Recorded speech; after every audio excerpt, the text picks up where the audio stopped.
Taong 1993 na mag-file ng case ang Taguig government laban sa bayan ng Makati para i-claim ang ilang mga barangay na nasasakupan nito.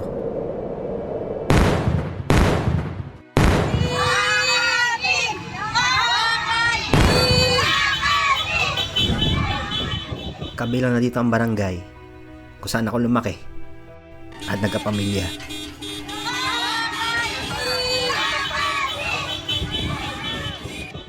At ngayong taon, Abril 2023, kumpirmado, Taguig na kami.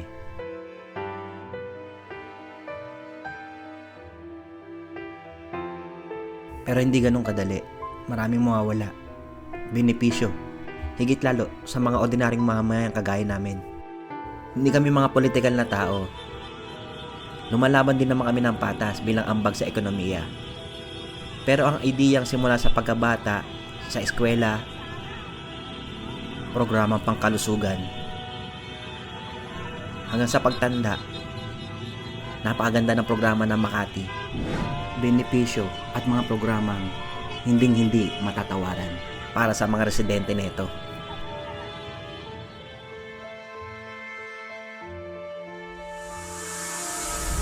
Plebisito. Isang napakagandang paraan upang maihayag ang boses ng mga nasasakupan o demokrasyang kailangang isakatuparan.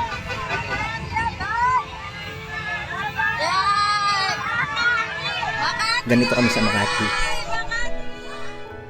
Tutulungan, nagkakaisa. At ngayon, hinding-hindi namin hayaang mawala ang 10 barangay sa bayan ng Makati para sa mga kinaukulan at nakatataas. Ito po ang boses ng 10 barangay sa Makati. Sana kami naman po ay inyong mapakinggan.